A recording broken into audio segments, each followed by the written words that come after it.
राजस्थान की राजनीति में साल 2026 में माना जा रहा है कि कांग्रेस पार्टी कुछ बड़े फेरबदल कर सकती है, जिससे 2028 के चुनाव के लिए अभी से ही सियासी माहौल को तैयार किया जा सके।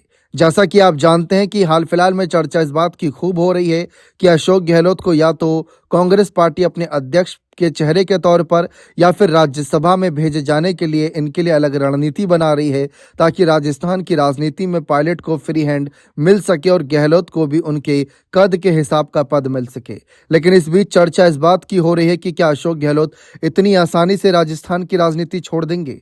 तो राजनीतिक विश्लेषक और कुछ कयासों के आधार पर अगर हम खबरों को देखें, चाहे आप अफवाह ही मान लीजिए, उसमें यह भी चर्चा चल रही है कि अगर गहलोत खुद को राज्यसभा के चेहरे के तौर पर देखेंगे और राष्ट्रीय राजनीति में जाएंगे, तो यूं ही नहीं जाएंगे बल्कि अपने पीछे कुछ बड़े चेहरों को छोड़ जाएंगे, जिसमें उनके बेटे वैभव गहलोत की खूब चर्चा होती है।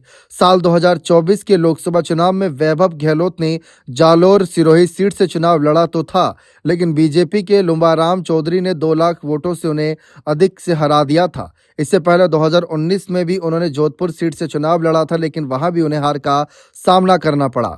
वह राजस्थान क्रिकेट एसोसिएशन के अध्यक्ष रह चुके हैं। उन्होंने 2024 फरवरी में इस पद से इस्तीफा दे दिया था। पारिवारिक स्थितियां भी इनकी एक अलग नजर आती हैं, लेकिन फिलहाल राजनीतिक स्थितियों के अगर हम बात करें तो कहीं ना कहीं वैभव गहलोत की खूब चर्चा हो रही है।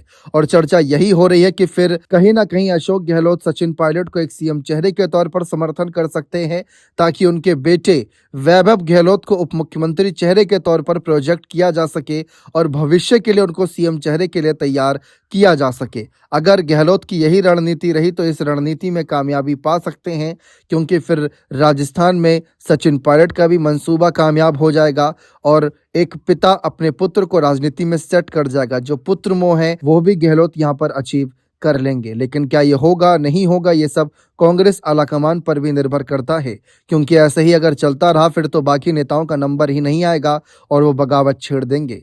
फिलहाल कहना बहुत कुछ मुश्किल है, सब कुछ हालातों पर और भविष्य पर निर्भर करता है। बने रहें चैनल के साथ। बहुत बहुत शुक्रिया।